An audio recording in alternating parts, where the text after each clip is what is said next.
Ciencia de Observación de la Tierra, Laura Frula. Laura es doctora en Ciencias Físicas por la Facultad de Ciencias Exactas y Naturales de la UBA y realizó su postdoctorado en Desarrollos para Procesamiento y Análisis de Imágenes. Le damos la bienvenida a Laura, un placer tenerla aquí. Fuerte el aplauso para ella.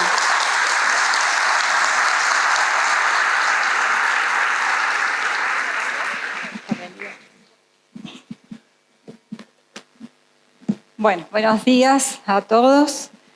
Yo creo que acá los algoritmos no los entrenaron bien, porque acá creo que para subirse hay que llamarse Laura. No sé, me parece. Vamos a ver si el próximo por lo menos rompe la regla. Bien, a ver, yo me voy a ir a otro tema que no tiene nada que ver, pero que de alguna manera se utiliza todo lo que la Laura anterior comentó. En realidad, no sé si todos conocen a la CONAE. La CONAE, allá por su año de fundación, en los 90, tuvo por decreto presidencial, le pidieron que proponga y que implemente un plan espacial. Ese plan espacial abarca muchas líneas y por supuesto tiene muchos objetivos, pero podemos sintetizar todos esos objetivos porque la mayoría converge justamente a la generación de datos. Y esos datos no son cualquiera, son datos que tienen que generar información para satisfacer las actividades socioeconómicas y productivas de nuestro país. Entonces, en general, nosotros, ¿cómo hacemos para generar esos datos? Hacemos satélites, entre otras cosas. Y para definir qué tipo de satélite, nos reunimos con los usuarios y tratamos de interpretar qué es lo que ellos están necesitando, es decir, ellos nos hablan de sus necesidades particulares y nosotros tratamos de llevarlo eso a un requerimiento de instrumento. Entonces, identificamos necesidades y también identificamos cuáles son las necesidades que más se usan, quién es, digamos, la mayoría que lo requiere. Y en función de eso se definen los instrumentos. Y en general trabajamos en el primer cuadrante, es decir, algo que se va a usar mucho y que es necesario. Ahora bien, ¿cómo hacemos para vincular lo que un instrumento puede medir a 700 kilómetros de altura con un tipo de información práctica que se necesita a nivel de producción? Justamente la clave está en el desarrollo de modelos que me ayudan a predecir, estimar o muchas veces definir todo lo que hace a la conversión del dato a información. Entonces, dentro de todos los satélites que ya hemos lanzado y los que están en desarrollo, particularmente yo les voy a hablar de lo que es la misión SAOCOM. Y la misión SAOCOM surge justamente para satisfacer no solo las necesidades que se plantean en el Plan Espacial Nacional, sino también las necesidades de los usuarios. Estas necesidades fundamentalmente apuntan a lo que es la agricultura e identificamos que un parámetro biogeofísico importante podía ser la humedad de suelo, la hidrología, particularmente las inundaciones, y las emergencias, particularmente atendiendo los deslizamientos del terreno y la medición de alturas. Y también el otro objetivo consiste en integrar lo que llamamos operacionalmente el SIAGE, que es el Sistema Ítalo-Argentino de Satélites para Gestión de Emergencias. ¿Qué es esto? Esto es un sistema que está compuesto por los dos SAOCOM, porque justamente la misión SAOCOM es una constelación de dos satélites, el SAOCOM 1A, que lo lanzamos en octubre de 2018, y el SAOCOM 1B, que estamos próximos a lanzar el 30 de marzo, si SpaceX mediante, que es la empresa lanzadora, y además 4 satélites que son desarrollados por la Agencia Espacial Italiana, y nosotros disponemos de su información justamente por la cooperación que hay entre la Agencia Espacial Italiana y la CONAE. Entonces, de esta manera, el SIAGE lo conforman 6 satélites que están orbitando alrededor de la Tierra de una manera relativamente coordinada. Entonces, lo importante es que los 6 satélites, o sea, los 4 italianos y el argentino, tienen distintas formas de ver los objetos, porque trabajan en particularmente distintas partes del espectro, entonces, del espectro electromagnético. Entonces me dan distinta información que, lejos de tacharse entre sí, se complementan. Entonces a mí me sirven para justamente más información, mejor identificación. Y la idea es generar lo que nosotros llamamos el producto XL y X más L, que es un producto que X y L son las bandas en las que trabajan los instrumentos, los italianos en banda X, que es una longitud de onda corta, y los argentinos en banda L. Entonces así tenemos la banda X, la banda L y algo que es la superposición de las dos bandas. Y además, en relación a las necesidades de los usuarios, justamente el instrumento es tan versátil al poder satisfacer estos aspectos que estamos seguros que van a satisfacer la mayoría de los fenómenos que suceden en la superficie terrestre. Bien, una de las ventajas que tiene el SIAGE es justamente que tenemos 6 satélites que están orbitando alrededor de la Tierra y operan en la parte del espectro que se llama microondas. Es una parte del espectro que no podemos ver, sí conocemos la parte visible, que la podemos conocer, por ejemplo, a través del arco iris, eso lo vemos, pero no vemos lo que está más allá de los colores que vemos en el arco iris, que hay, pero no lo podemos percibir por el ojo. Bueno, nosotros estamos trabajando en una parte del arco iris que no podemos ver, que son las microondas. Entonces, pero tiene una ventaja. La ventaja que tienen las microondas es que pueden penetrar por las superficies. Y además son instrumentos que son activos, entonces ellos mismos generan su energía. Entonces, en general, si hay un instrumento óptico, o sea que trabaja en la porción del arco iris que vemos, ese instrumento trabaja con el sol. Entonces lo que necesita siempre es el sol para poder funcionar. Con SAOCOM, como trabaja en las microondas y tienen sus pulsos activos, o sea, ellos mismos pueden generar la información para mandar a la Tierra, entonces ellos son independientes de la luz del sol, entonces pueden trabajar de día, de noche, y también como pueden penetrar a través de los distintos componentes de la superficie o de lo que encuentren, penetran a través de las nubes y también tengo información con días lluviosos. Todo eso no lo puedo tener con los sensores ópticos, que de la única manera de tener información con un sensor óptico es que sea de día y que haya sol. Bien, y la otra ventaja importante de trabajar en microondas es que las mediciones que me dan estos instrumentos yo las puedo vincular con la humedad en el suelo de forma directa. De forma directa mediante modelos, pero con la información óptica no se puede obtener eso. Bien, otra de las ventajas, como les contaba, es que teníamos 2 bandas. La banda X, la información de la banda X y la información de la banda L. Y que además, particularmente el SAOCOM, es polarimétrico, o sea, está trabajando con la otra característica de la luz. La luz tiene 2 características. Una es la característica espectral, que es la más conocida, y otra es la característica polarimétrica, la polarimetría. Eso lo pueden haber visto, por ejemplo, a través de los vidrios Polaroid, que se ponen justamente para hacer una especie de filtro para la luz. Es un pasa no pasa. Bueno, con esto pasa lo mismo. Entonces, la polarimetría me ayuda a identificar las formas. Entonces, a partir de las formas es que podemos reconocer los elementos. Es otra forma de ver la superficie terrestre. Entonces, con la banda L sabemos que hay una penetración mayor.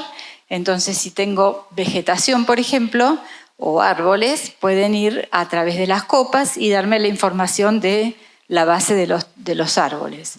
En cambio, la banda X me da solo la información de la superficie que encuentra a su alcance. Por eso yo les decía antes que generamos un producto que me da dos tipos de información al mismo tiempo.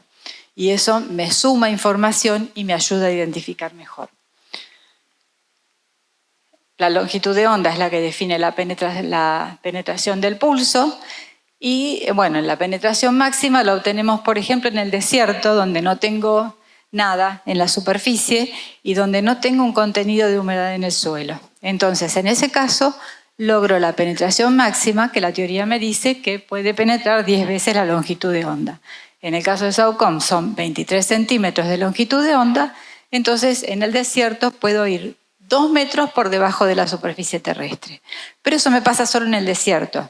Si yo voy a un campo con cultivo, entonces ahí ya se me complica porque tengo vegetación y tengo un contenido de humedad en el suelo. Entonces eso hace que disminuya la capacidad de penetración y por lo tanto en un campo con cultivo capaz que penetra aproximadamente entre 40 y 50 centímetros. Este es el caso de que sea polarimétrico, que entonces puede observar la Tierra a través de sus formas y podemos generar imágenes en colores, tales como se generan con el óptico, que ayudan un poco más a la interpretación visual. Y las firmas polarimétricas, como les dije antes, me ayuda a identificar la forma, justamente porque es como cuando tenemos con una soga y ponemos una ranura vertical y si yo le pego un impulso a la soga y la dejo pasar, se puse la ranura vertical, la soga pasa. Si yo le pongo una ranura horizontal, la soga no pasa.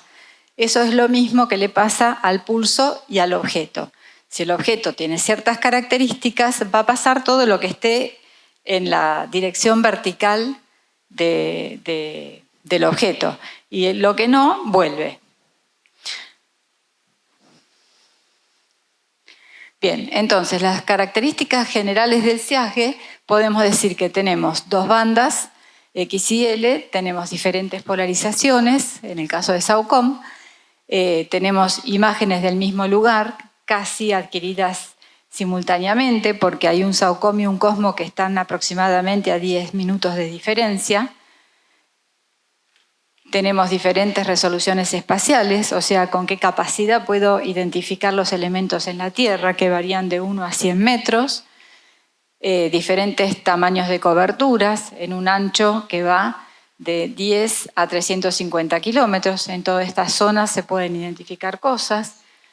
Diferentes ángulos de observación que van de los bordes de 20 grados a 45 grados. Diferentes formas de observación, si pasa de manera ascendente, porque son todos instrumentos polares, entonces van girando alrededor de la Tierra en este sentido, o sea, van atravesando las latitudes en forma ascendente y en forma descendente. Y pueden mirar en los dos sentidos. Y también hay otra característica que es típica del radar, que tiene observación lateral. O sea, solo puede mirar para un costado. ¿Por qué? Porque lo que recibe son los pulsos que vuelven después de interactuar con la superficie. Y esos pulsos registran tiempos. Entonces, no pueden mirar al costado, a los dos costados a la vez, porque dos pulsos les llegarían al mismo tiempo. Entonces ahí los confundimos. Entonces, para que no se confundan, siempre miran para un costado. En el caso nuestro, puede mirar a la derecha en SAOCOM y tiene la capacidad de mirar a izquierda. Y también es el caso de COSMO. Y además, por supuesto, hay diferentes frecuencias de observación, es decir, la cantidad de veces que puedo ver un determinado objeto. ¿Qué tan rápido puedo ver ese objeto? En algunos casos es de 12 horas y podemos llegar con la constelación completa hasta 8 días. Bien, esta es la situación hoy digamos, en cuanto a la capacidad de bajada y distribución de datos. Es decir, el satélite pasa por una antena que puede interpretar sus datos, baja sus datos, manda los datos a la antena esa, y esa antena lo que hace es pasarlo a una estación. Nosotros tenemos acá en Córdoba nuestra estación central de recepción de datos, tenemos otra estación en Tolwyn, que es una estación más chiquita, ahí también podemos bajar datos, y también tenemos en Matera, que es en Italia, eso que lo tenemos por la cooperación con la Agencia Espacial Italiana, y en Svalbard, que lo tenemos por la cooperación con la Agencia Espacial Canadiense. Y también estamos tramitando ahora para poder bajar en Inuvik, que sería a través de la Agencia Espacial. Perdón, esta es la Agencia Espacial Noruega y esta es la Agencia Espacial Canadiense. Pero eso significa que cuando el satélite pasa por estas estaciones, baja su información y automáticamente esa información es transferida a Córdoba. En Córdoba se procesa absolutamente toda la información, incluyendo la que se baja en Tolwyn. En Tolwyn bajamos y mandamos también. Entonces, con esa información, hoy por hoy ya hay un catálogo. Ustedes yendo a la página de CONAE, quizá después en el curso, hay un curso a la tarde que les van a explicar cómo ingresar al catálogo seguramente, y a través de ese catálogo pueden, dependiendo del tipo de usuario que sean, pueden planificar, seleccionar el área de interés que quieran, las condiciones de adquisición, agregar un centro, un radio, una coordenada o el polígono cualquiera que quieran dibujar de una zona de interés. Y a partir de ahí pasan a un procesador y se generan distintos productos que los llamamos nosotros nivel 1 y nivel 2, pero esos niveles son debidos al nivel de procesamiento.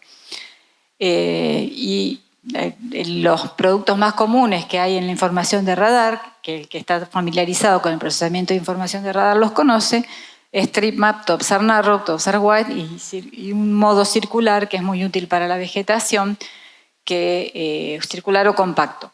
Es un tipo de polarización que se utiliza. Pero este es tecnológico y recién ahora estamos arrancando con la calibración en el caso del 1A. El resto de los productos están totalmente operativos. Y estos son los distintos niveles de procesamiento que, bueno, acá esta imagen es para un tipo de aplicación. Los distintos niveles de procesamiento voy a ir utilizándolos de acuerdo a lo que quiera hacer. Y en función de eso voy a tener la imagen corregida con el norte correcto, voy a tener un modelo digital de elevación incorporado para ver el tema del efecto de las alturas y demás situaciones. Bien, y entonces todo esto, ¿qué tiene que ver con el tema de los datos? O sea, ¿cuál es el manejo de datos y los procesos que están involucrados acá? Más o menos como para que se den una idea, una imagen de nivel 1 y también una imagen más cruda, si se quiere, varían ocupan entre 230 megabytes y 9 gigabytes.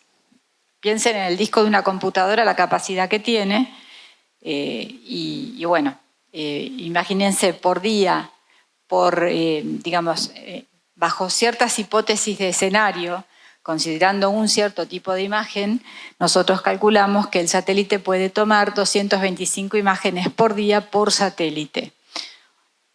Esto es en un escenario, o sea, todo depende del largo de las imágenes, pueden ser más o pueden ser menos. Pero, de todas maneras, en esta hipótesis estamos hablando de 2 terabytes de datos estructurados por día por satélite. Y estos datos hay que manejarlos, ¿sí?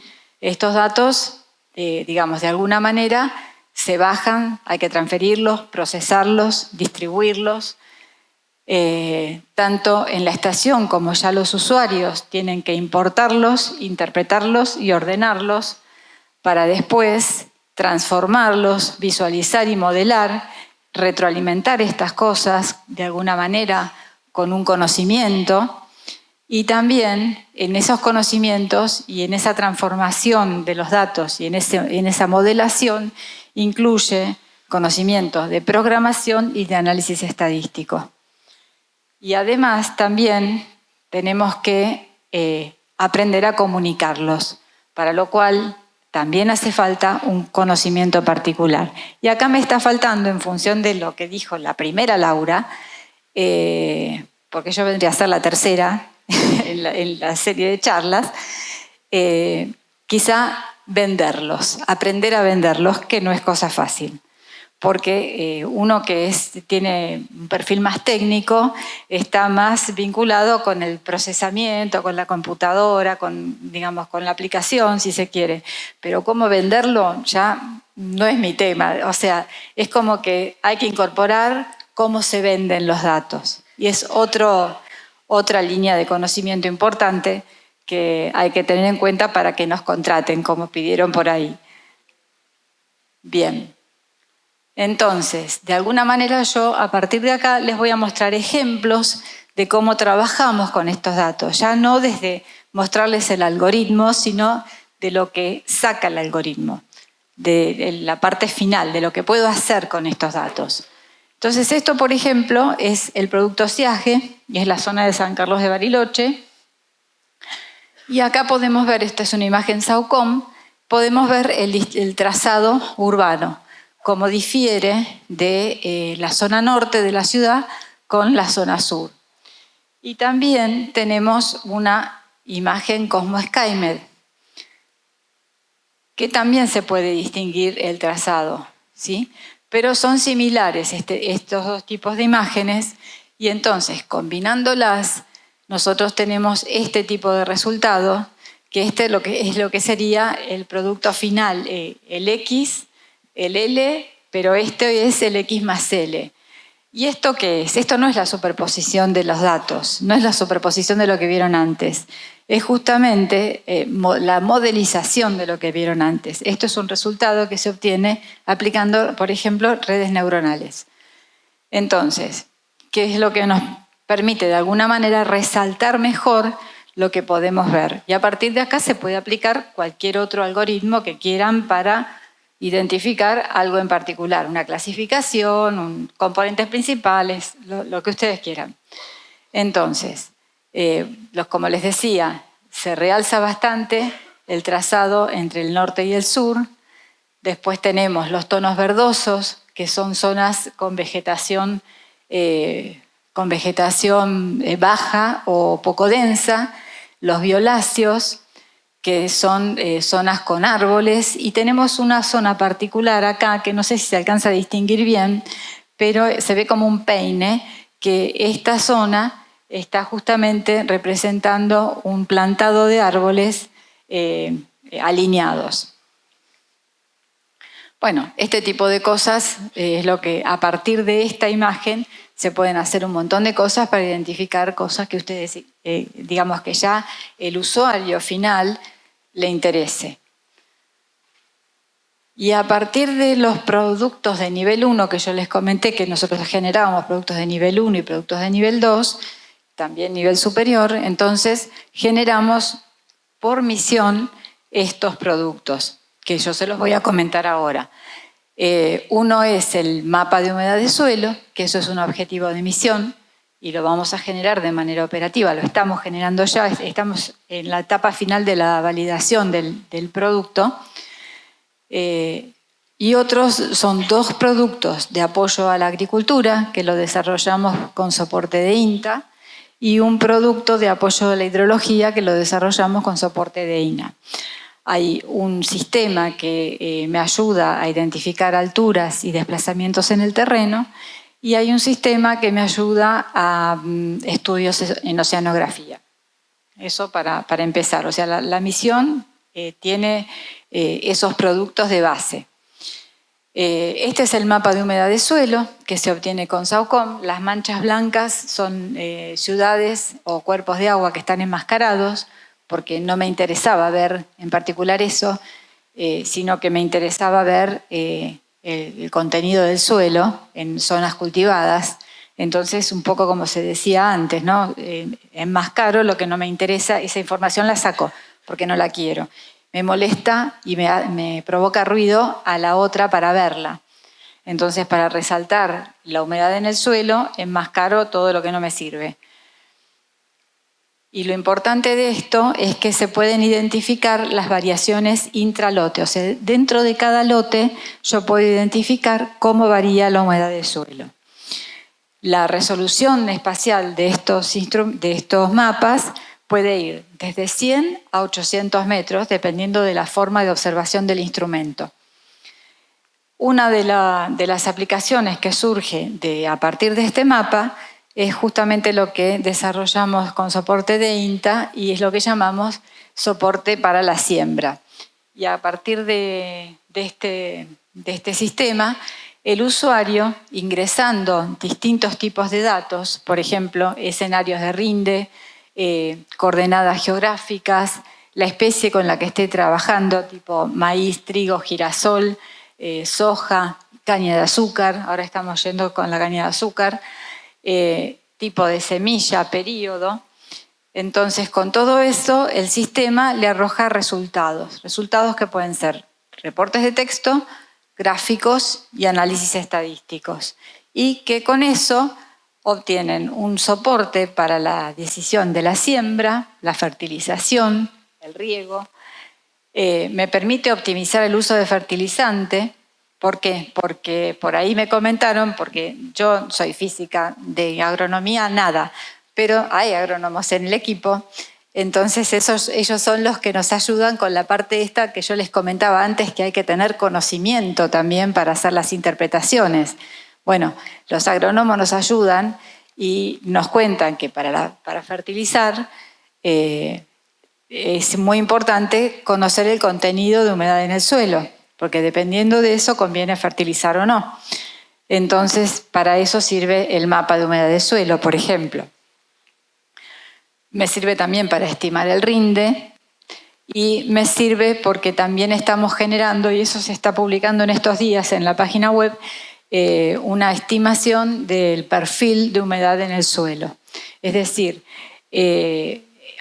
puedo generar por modelización qué contenido de humedad en el suelo hay por debajo de la superficie hasta 2 metros en profundidad.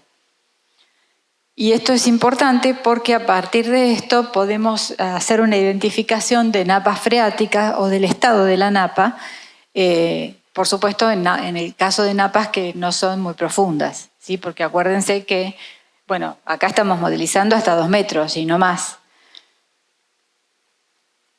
Análogamente al caso anterior, estamos atendiendo el caso de la fusariosis. La fusariosis es una enfermedad que tiene el trigo, que es un hongo que se deposita en la espiga del trigo y impacta, por supuesto, en todo lo que es la cosecha de trigo. Entonces, análogamente al caso anterior, agregando datos a este sistema, coordenadas geográficas, datos de siembra y periodo de interés, el sistema me arroja resultados, gráficos, mapas, reportes, que me dan soporte a conocer el índice de afección de mi campo, si es que se generó, a conocer el estatus de la fusariosis, a optimizar el uso del agroquímico, porque si dependiendo también del contenido de humedad del suelo y el pronóstico meteorológico que haya, capaz que ni siquiera vale la pena fumigar. Entonces, desde ese punto de vista es un apoyo. También me ayuda para la estimación del progreso de la afección. Podemos ver cómo puede llegar a evolucionar. Es una estimación siempre, ¿no? Y hay una forma de identificar el estado fenológico de la planta vinculando lo que mide el instrumento con la altura de la planta.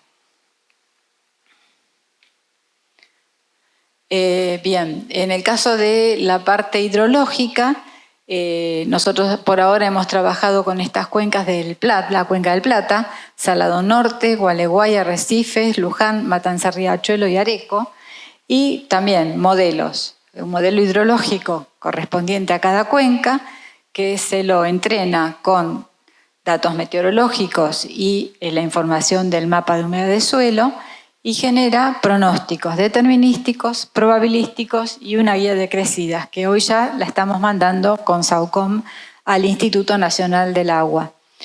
Esta guía, o sea, estos son todos niveles de información para la gente que está haciendo sus análisis y sus estudios, no es ningún pronóstico. Es decir, es agregar, colaborar con el INAH para que pueda tener un nivel de información más para hacer estimaciones de inundaciones, por ejemplo.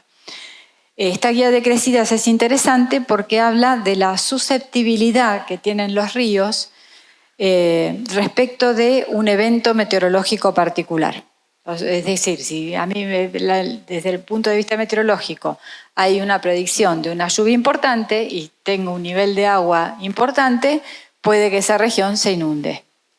Concretamente es eso lo que quiere decir. Y ahora estamos agregando estudios sobre el arroyo Feliciano, río Gualeguaychú y río Carcarañá. Por ahora seguimos trabajando en la Cuenca del Plata. En relación a la información que da soportes de alturas y deslizamientos de terreno, generamos el par de imágenes corregistradas porque esta información siempre se obtiene con dos formas de observar el objeto diferentes. O sea, tiene que pasar el satélite, generar una observación, una adquisición, y tengo que esperar su revisita, que la revisita natural es de 16 días, a que vuelva a pasar por ese lugar al día 16 y generar otra adquisición. Entonces después puedo superponer esas dos imágenes y ver qué pasa. Para superponer esas dos imágenes no es fácil y hay que aplicar ciertos métodos particulares para hacer un corregistro, para que se puedan corresponder punto a punto. Entonces, generamos ese par de imágenes y generamos lo que llamamos un par interferométrico, y la fase interferométrica, que es esa imagen tan bonita, colorida que ven ahí, que dirán, ¿qué es esto? ¿Qué me está mostrando? Bueno, esto es un montón de alturas diferentes. Los colores son cambios en las alturas. Y una imagen de coherencia interferométrica que me sirve para identificar cambios. Como les dije, la imagen de fase me da la detección de desplazamientos y deformaciones, los cambios en las alturas, y la imagen de coherencia me sirve para determinar cambios. Lo bueno que tiene esto es que es transversal absolutamente a todas las áreas. Todas las áreas van a necesitar este tipo de información, porque a partir de acá pueden generar, por ejemplo, modelos digitales de elevación, que eso sí sirve para todo el mundo. Se usa mucho en la agricultura, mucho en la hidrología, en la minería, los petroleros, todos lo usan. Y el otro sistema que tenemos, que es de apoyo a la oceanografía, por un lado generamos estos mapas de barcos, este es un mapa de barcos con SAUCOM, que lo que hacemos es generar el Quick Look, que representa una imagen chiquita con las manchitas blancas, que son los barcos, son puntos en realidad, y les dan la latitud y la longitud, la posición del barco, el tamaño de la eslora, de la manga y de la diagonal de la eslora. Y además también estamos trabajando en lo que hace al estudio de la evolución de los derrames de petróleo. Queremos generar mapas de manchas de petróleo, por ahora está en desarrollo eso, y lo que sí estamos haciendo una estimación semiautomática.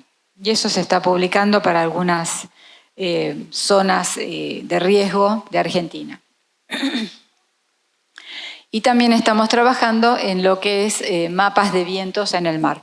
Acá he involucrado mucho procesamiento, mucha matemática y bueno, por eso se los comento, porque es interesante todo ese trabajo. No voy a entrar en detalles de cómo se hace porque se van a aburrir, pero no importa. Acá les muestro índice de vegetación radar. Ay, ¿qué pasó?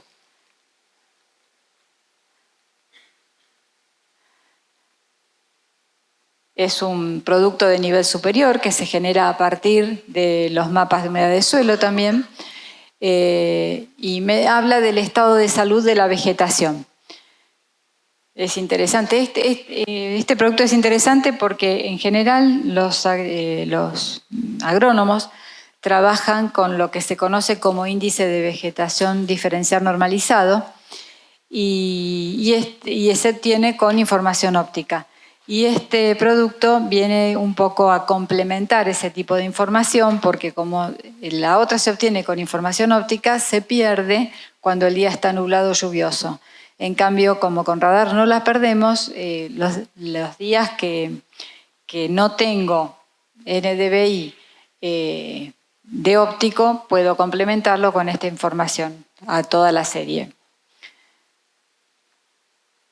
Bueno, en general, para el caso de los cultivos, podemos hacer identificación, mapeo y monitoreo en general de cualquier cultivo, estadísticas agrícolas, el monitoreo de plagas e identificación de grados de enfermedad, más allá de la fusariosis, mapas de rugosidad, mapas de salinidad, identificación de vegetación bajo estrés, identificación de áreas desmalezadas y afectadas por granizo, mapas de uso y cobertura, caracterización de ambientes y también identificación de biomasa en cultivos.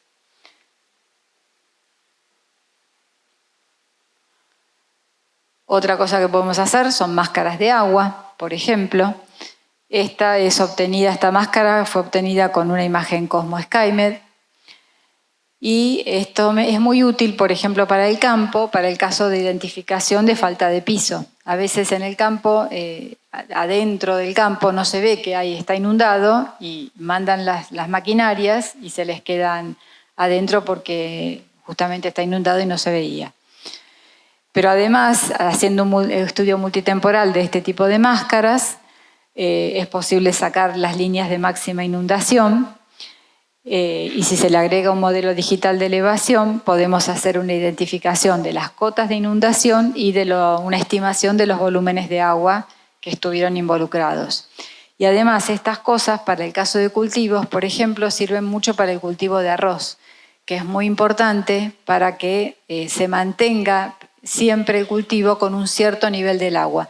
El arroz es un cultivo que tiene que estar siempre inundado, pero es importante que no se modifique ese nivel de inundación, entonces con la máscara de agua es posible identificar las zonas en que hace falta reforzar porque se les está yendo, por ejemplo, por desniveles, el nivel de agua que necesita el arroz.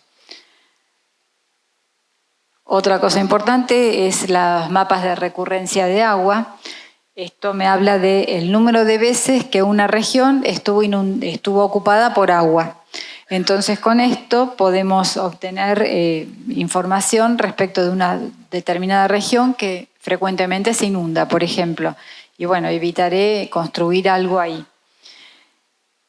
Y también me sirve para procesos de dinámica y de secamiento de lagos y lagunas. Otra cosa que se puede hacer es generar índices de sequía.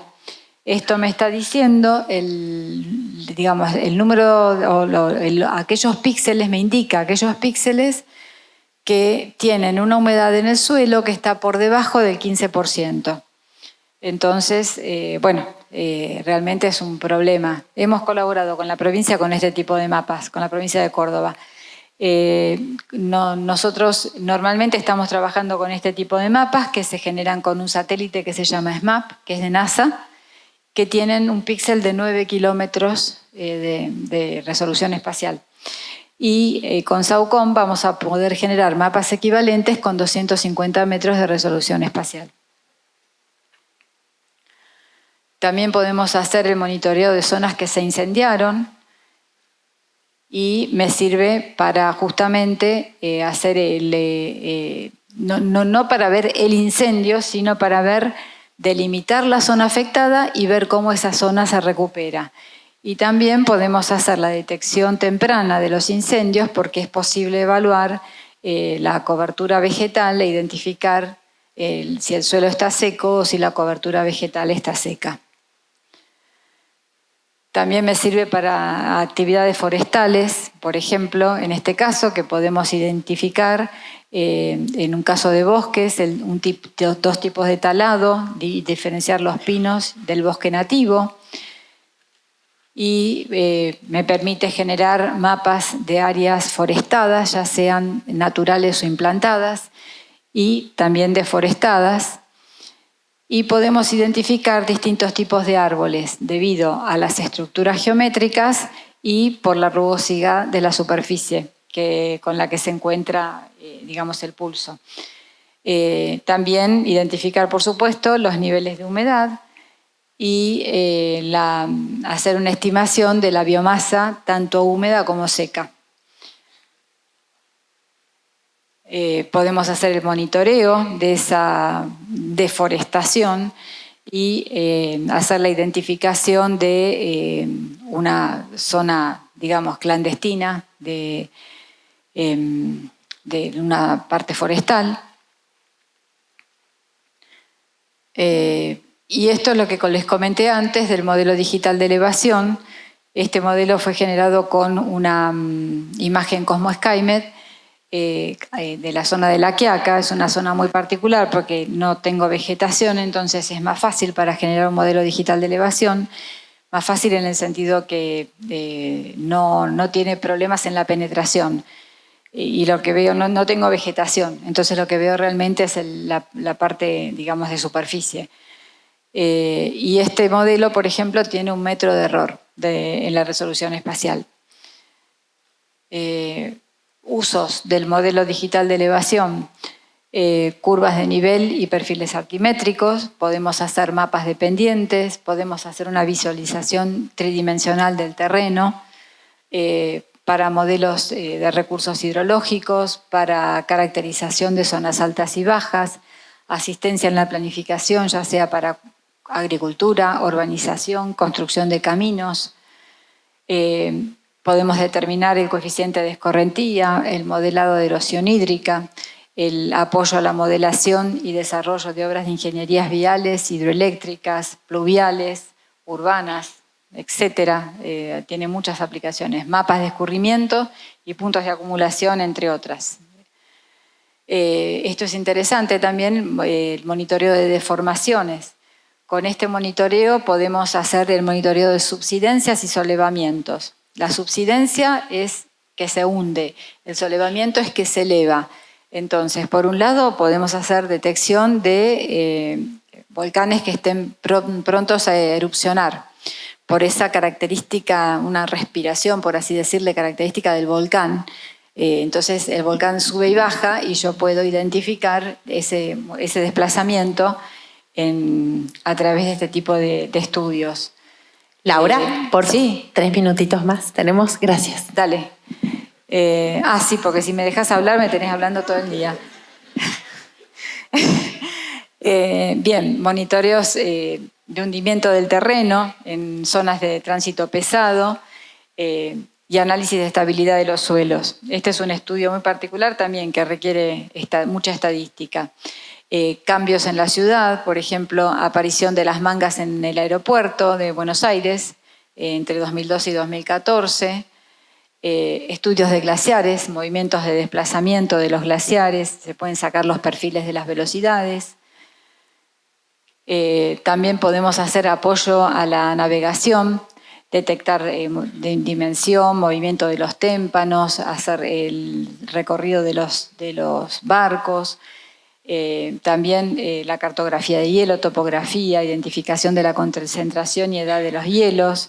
Y por ejemplo, este es un caso, les estoy mostrando una imagen Cosmo SkyMed y una imagen SAUCOM. Este es el IRISAR, que estuvo en 2019, era así, estuvo localizado acá, estaba yendo a Mariambio y todo esto era hielo. Y en realidad, acá en la imagen, esta es la imagen completa SAUCOM, estábamos hablando de esta grieta, es esta, y tenía que ir acá, que se está cayendo de la imagen. Y más o menos para que se ubiquen, esta zona es esta zona, y el barquito estaba acá, el barquito es bastante grande, ¿no? Y tenía que ir de acá a acá. Y no, había niebla, llovía, estaba todo lleno de hielo bastante denso, no podían ver nada. Y las imágenes SAUCOM ni siquiera estaban calibradas todavía, pero ya estaba funcionando. Entonces les mandamos imágenes a UCOM y pudieron llegar a Marambio, justamente gracias a eso, porque estaban a ciegas directamente.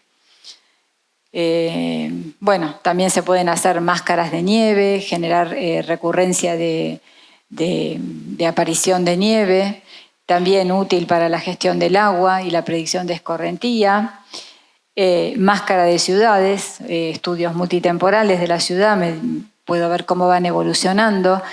Podemos hacer análisis para las rutas de los camiones y micros para ver cómo conecto las distintas regiones.